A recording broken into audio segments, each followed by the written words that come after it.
wa kullu ainin zaniyah, maka dia pezina kata Nabi. Dan setiap mata yang melihatnya juga mata pezina.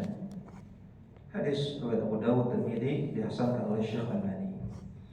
Wanita yang keluar minyak wanginya tercium oleh laki-laki, maka kata Nabi dia pezina, maksudnya dia dosanya besar seperti pezina. Maka wanita ketika dia diam saja itu fitnah tadi ya, apalagi dia melakukan hal-hal tambahan yang menambah dia menjadi godaan, seperti pakai minyak wangi, seperti berpose ketika difoto, ya seperti dia berbicara dengan nada yang imut, yang lucu, yang renyah gitu ya. Tambah besar lagi godaannya, maka tambah besar lagi dosanya. Ya kadang-kadang Pak, kita naik motor gitu ya, kemudian disalip sama mbak-mbak, pakai minyak wangi. Mbak-mbaknya sudah setengah kilo di depan, minyak wanginya masih kecil Pak. Wah, sekali. Ya ini bahaya sekali, ya, luar biasa. Bukan berarti muslimah tidak boleh pakai minyak wangi ya. Kata Nabi SAW, tibur rajuli, minyak wanginya laki-laki, ma dhahara rihuhu wa khafa launuhu. Minyak wangi laki-laki itu yang baunya tajam, tapi warnanya samar. Itu minyak wangi laki-laki. Maka laki-laki itu kalau pakai minyak wangi yang banyak Pak, baunya tajam gitu ya, baunya itu semerbak. Wa tibun nisa, dan minyak wanginya wanita adalah ma dhahara launuhu wa khafa rihuhu, yang warnanya pekat, warnanya jelas, tapi baunya tidak jelas, wanginya tidak terlalu tercium, sekedar untuk menghilangkan, menyamarkan bau badan itu saja. Kalau sampai semerbak tercium oleh laki-laki maka nggak boleh.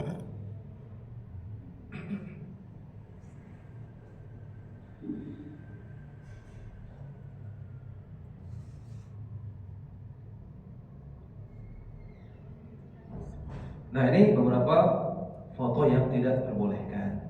Ya sekali lagi kita review kembali tadi. Yang pertama, secara umum foto wanita yang diupload ke internet yang dapat dilihat oleh laki-laki yang bukan mahram maka nggak boleh. Yang kedua, foto wanita bercadar yang bisa dilihat oleh laki-laki yang bukan mahram. Yang ketiga, foto wanita bersama suaminya yang bisa dilihat oleh laki-laki yang bukan mahram. Yang keempat, foto wanita untuk jualan produk. Yang kelima, foto wanita yang membuka aurat. Yang keenam, foto wanita yang berpose genit, ya, berpose kemayu yang menambah godaan bagi laki-laki. Nah sekarang kita masuk ke pembahasan foto wanita yang boleh. Kita bahas secara ringkas saja. Foto wanita yang boleh, pertama, foto wanita yang hanya dilihat oleh suaminya saja. Nah, kalau ini jelas boleh ya. Jadi kalau akhwat foto selfie cekrek, sampai sini nggak masalah, ya. Setelah itu dia kirim ke suaminya lewat WhatsApp, Mas, ini fotoku Mas, cantik nggak? Nah, maka ini nggak masalah. Ini nggak masalah sama sekali. Karena antara suami dan istri tidak ada batasan sama sekali, tidak ada batasan. Maka, dan juga seharusnya seorang wanita salehah itu berusaha tampil paling cantik untuk suaminya. Ketika Nabi SAW menjelaskan tentang ciri wanita salehah dalam hadis riwayat Ibnu Majah, kata Nabi, "Idza nadhara ilaiha sarrathu." Wanita salehah adalah kalau dipandang oleh suaminya maka menyenangkan hati suaminya, enak dipandang.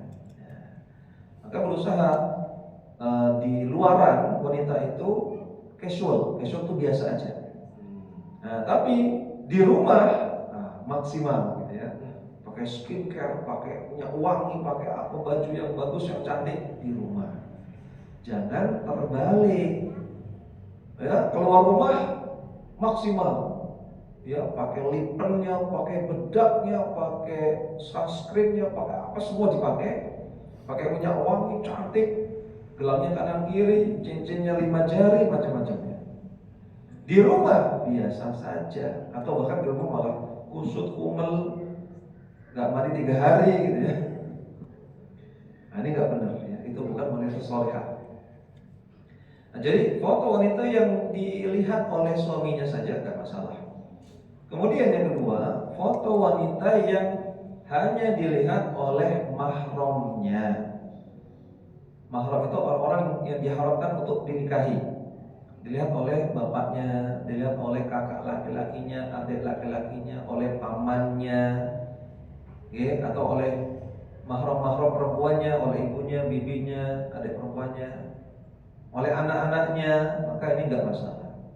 Makanya kalau ummahat, akhwat, dia ada foto, hanya dia share di grup keluarga inti. Grup keluarga inti yang di sana hanya ada mahram saja.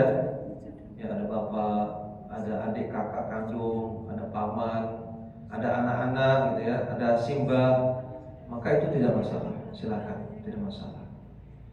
Tentunya ada batasan-batasan aurat ya di depan mahram. Itu berarti sebebas-bebasnya ada batasan aurat. Memang ada khilaf ulama tentang batasan aurat wanita di depan mahram ya.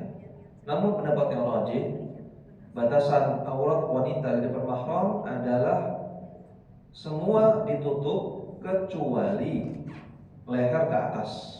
Leher ke atas boleh terbuka. Kemudian lengan ke bawah.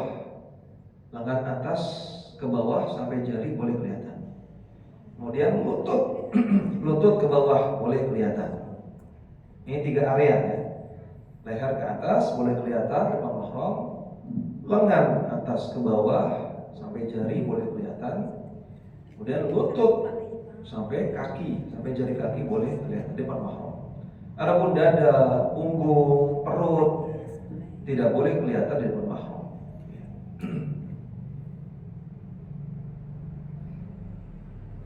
Mohon maaf ya, termasuk paha. Paha itu aurat yang tidak boleh kelihatan di depan mahram. Di depan ayah nggak boleh. Di depan kakak laki-laki, adik laki-laki nggak boleh. Di depan anak, mohon maaf, yang sudah balik anaknya jangan perlihatkan paha kepada anak laki-laki. Ini aurat yang dilarang walaupun depan mahram. Boleh dibuka kepada anak yang masih kecil belum balik atau kepada suami. Kalau suami tidak ada batasan. Kemudian yang ketiga, foto yang boleh adalah foto yang hanya dilihat oleh sesama wanita saja. Ini jelas ya. Tentunya juga sesama wanita ada batasan aurat, tidak sebebas-bebasnya. Batasan aurat wanita di depan sesama wanita bagaimana? Maka jawabannya sama seperti batasan aurat di depan mahram, sama tadi ya. Leher ke atas boleh kelihatan, lengan ke bawah boleh kelihatan, lutut ke bawah boleh kelihatan. Adapun mohon maaf, dada, punggung, perut, paha itu juga tidak boleh diperlihatkan di depan wanita yang lain. Nah, jadi kalau ada foto diupload ke internet, ya, baik pakai jilbab atau tidak pakai jilbab, tapi bisa dipastikan yang melihat hanya wanita, bisa dipastikan yang melihat hanya wanita, maka silakan. Ya. Tapi mohon maaf ya, kebetulan saya pernah belajar di ilmu komputer UGM, alhamdulillah. Makanya saya Eskom ya, sarjana komputer pak, bukan komunikasi pak. Nah, jadi ada ijazah ya? Ada ijazah asli pak. Caranya Ijazah asli pak, alhamdulillah. Maka saya kasih tahu ini pengetahuan di bidang komputer. Kalau suatu foto, suatu file sudah diupload ke internet, maka dia bisa diakses oleh siapa saja. Tinggal caranya bagaimana, kan?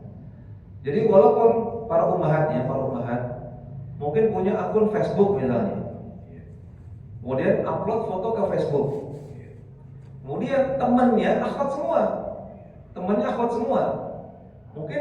mungkin si ummahat ini yang upload foto menyangka foto saya nggak akan kelihatan kok sama ikhwan, karena teman saya akhwat semua, maka ini anggapan yang keliru. Karena ketika foto jenengan sudah diupload ke internet, maka dia akan menghasilkan sebuah alamat file. Ada alamat filenya kan? Nah, nanti facebook.com apa fotonya Maimunah. Nah, alamat ini kalau diakses langsung gitu ya, maka akan bisa diakses, bisa dilihat oleh siapapun. Kalau dari Facebooknya mungkin nggak kelihatan, kalau akun laki-laki nggak terlihat. Tapi kalau dia tahu alamat filenya, dia bisa lihat. Nah, jadi foto kalau sudah diupload ke internet, maka sejatinya dia bisa diakses oleh siapapun di dunia. Ya. Jadi alasan bahwasanya saya temanannya cuma sama akhwat saja Pak Ustaz. Ini tidak menutup kemungkinan foto tersebut tetap bisa diakses oleh laki-laki. Ya. Apalagi dengan kecanggihan mesin pencari ya, Google ya seperti Bing dan lain-lain. Walaupun dengan di akun Facebooknya hanya membatasi laki-laki saja, tapi fotonya kalau sudah diupload ke internet bisa dicari lewat Google, bisa dicari. Ya. Fotonya Maimunah, misalnya akunnya namanya Maimunah gitu kan, fotonya keluar semua itu. Walaupun pertemanan di Facebook hanya perempuan semua. Maka saran saya sudah jangan mengupload foto diri sama sekali ke internet. Jangan ya. Sudah foto upload upload foto masakan saja ya.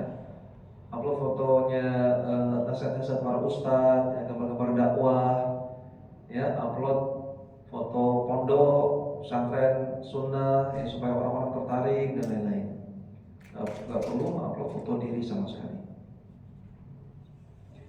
Kemudian yang keempat, foto wanita yang boleh adalah foto wanita yang tidak jelas bentuknya. Tidak terlalu jelas lah.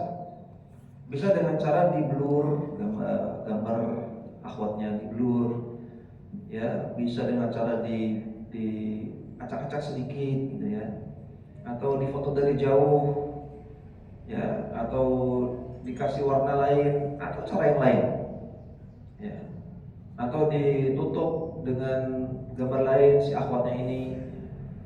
Nah, ini bisa kita praktekkan kalau memang kita perlu mengupload beberapa foto yang di sana mau nggak mau harus ada gambar akhwatnya.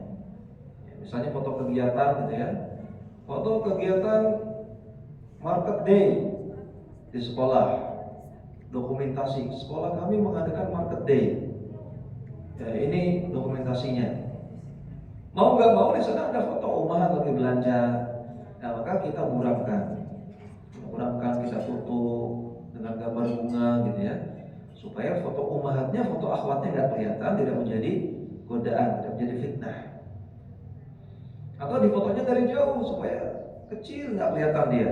Ini ummahatnya siapa, ini ibunya siapa, nggak tahu gitu. Karena tadi al-hukmu yaduru ma'illatihi wujudan aw 'adaman. Hukum itu tergantung ilahnya. Ketika foto ini bisa menggoda, bisa menimbulkan godaan kepada laki-laki, maka hukumnya nggak boleh. Tapi ketika fotonya nggak jelas atau kecil, nggak terlalu kelihatan, maka unsur potensi godaan tersebut semakin kecil atau bahkan tidak ada, sehingga boleh. Kemudian yang kelima, foto yang boleh adalah foto yang berupa gambar siluet. Gambar siluet itu gambar yang hanya garis luarnya saja, yang lainnya hitam atau polos warnanya. Jadi hanya lingkar luarnya saja, itu gambar siluet. Ya, jadi kalau ada gambar akhwat atau gambar ummahat, hanya siluetnya saja nggak masalah insyaallah. Karena potensi untuk menimbulkan fitnahnya, menimbulkan godaannya kecil sekali, atau bahkan tidak ada. Karena ini nggak jelas nih gambar siapa, gambarnya Maimunah kah, gambarnya Markonah kah, gambarnya Bu Painem kah, nggak tahu ya, karena cuma lingkar luarnya saja, warnanya hitam. Ini sebagaimana difatwakan oleh Syekh Muhammad bin Shalih Al-Utsaimin rahimahullah ta'ala. Adapun gambar foto yang cuma ditutup wajahnya saja gitu ya, tapi tangannya masih kelihatan, apalagi dia berpose sebagai Ragawati atau jarinya dua seperti itu, dia juga masih besar fitnahnya. Walaupun wajahnya ditutup, diburamkan, tapi dia masih kelihatan posenya, ini masih masih besar fitnahnya. Kalau siluet nggak seperti itu. Siluet itu hitam semua, hanya kelihatan lingkar luarnya saja. Itu yang dibolehkan. Kemudian yang terakhir, foto wanita yang boleh adalah foto wanita yang diupload karena darurat. Karena darurat seperti misalnya untuk daftar paspor, ya. Karena daftar paspor kan sekarang online ya, harus upload foto. Maka mungkin nanti bisa dilihat oleh petugas imigrasi atau mungkin bisa dilihat oleh umum mungkin ya. Atau foto untuk KTP juga masuk darurat. Ya. Intinya darurat atau untuk ijazah mungkin. Nah, apa kaidah darurat? Darurat itu bedakan darurat dengan hajat. Darurat itu adalah kebutuhan kita yang kalau tidak dipenuhi maka akan terjadi mudarrah, terjadi bahaya. Maka itu namanya darurat, baik membahayakan nyawa kita, membahayakan kehormatan kita, membahayakan harta kita, membahayakan keturunan atau membahayakan agama. Itu namanya darurat ya. Kalau foto untuk akun Facebook, untuk profile picture itu nggak darurat. Ya. Ustaz, saya kan di akun Facebook saya ada foto saya, Ustaz. Oh iya Bu, kenapa upload foto di akun Facebook? Soalnya darurat, Ustaz. Kalau saya nggak upload foto nanti orang nggak kenal saya, itu nggak darurat. Kalau jenengan nggak upload foto di profile picture itu, apakah ada bahaya yang besar, mengancam nyawa, mengancam harta, mengancam kehormatan? Kan nggak ada. Ya. Saya dari awal saya bikin akun Facebook, profile picture saya apa? Apple. Apple. Sampai banyak orang, udah puluhan orang tanya, Ustaz, antum kok fotonya kok apel saja. Kenapa Ustaz? Banyak orang nanya. Itu hijau terus merah-merah, nggak merah-merah, warna matang ya. Dan nggak ada bahaya sama sekali, alhamdulillah. Artinya biasa aja itu, biasa aja. Jadi akun media sosial kita, kalau kita nggak kasih foto diri kita, nggak ada bahaya, nggak ada bahaya sama sekali. Nah, jadi itu bukan darurat, itu bukan darurat sama sekali. Sedangkan foto jalan-jalan di Parangtritis, jalan-jalan di misalnya Kaliurang, yang jalan-jalan di Singapura, sedangkan upload ke Facebook, kenapa dia upload Bu? Darurat Ustaz. Apanya darurat? Memang kalau nggak di-upload kenapa? Apa bahayanya? Nah, jadi darurat itu kalau tidak dilakukan ada bahaya. Beda dengan hajat. Hajat adalah kebutuhan kita yang kalau tidak kita lakukan, tidak kita penuhi, akan ada masyaqqah, ada kesulitan. Nggak sampai bahaya, tapi agak sulit dikit, itu namanya hajat. Dan ada satu lagi namanya tahsiniyat. Tahsiniyat itu kebutuhan kita yang kalau kita tidak penuhi, maka tidak ada bahaya, tidak ada masyaqqah, tidak ada kesulitan. Cuman kalau dipenuhi ya bagus, lebih bagus, lebih sempurna. Nah, maka yang dibolehkan itu kalau darurat. Dan para ulama mengatakan ad-daruratu tubihul mahdhurat. Kondisi darurat membolehkan yang tidak diperbolehkan. Karena para ulama dalam Lajnah ad-Daimah lil Buhuth wal Ifta, lihat ya, Lajnah Daimah itu mengharamkan memotret, mengharamkan menjepret foto. Apalagi pasang foto lebih nggak boleh lagi. Tapi kata beliau, para ulama dalam Lajnah Daimah, idza turra ilaihi al-insan liwad'i surati fi hafidhati nufusin aw jawazi safarin aw istimarati ikhtibarin. Jika ada kebutuhan yang mendesak bagi seorang wanita untuk menggunakan gambar pada kartu KTP-nya atau paspornya atau formulir tesnya, au iqamatin atau visa, au nahwi dzalika, rukhisa lahu fihi, atau yang lainnya, maka diberikan pelonggaran untuknya, dibolehkan biqadri darurati, sekadar dengan kondisi daruratnya, tidak boleh berlebihan.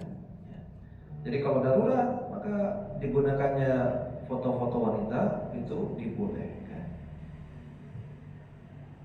Ya, ini beberapa penggunaan foto yang dibolehkan, kita review kembali. Yang pertama, foto wanita yang hanya dilihat oleh suaminya, itu boleh. Yang kedua, foto wanita yang hanya dilihat oleh mahramnya saja, itu boleh. Yang ketiga, foto wanita yang hanya dilihat oleh sesama wanita dengan batasan aurat tertentu. Yang keempat, foto wanita yang tidak terlalu jelas bentuknya, tidak terlalu jelas kelihatan si wanita ini. Kemudian yang kelima, gambar siluet. Yang keenam, untuk kebutuhan yang darurat. Ini dibolehkan. Ya, nampaknya ini yang bisa kita sampaikan pada kesempatan kali ini. Mudah-mudahan bermanfaat. Kita persilakan jika ada pertanyaan.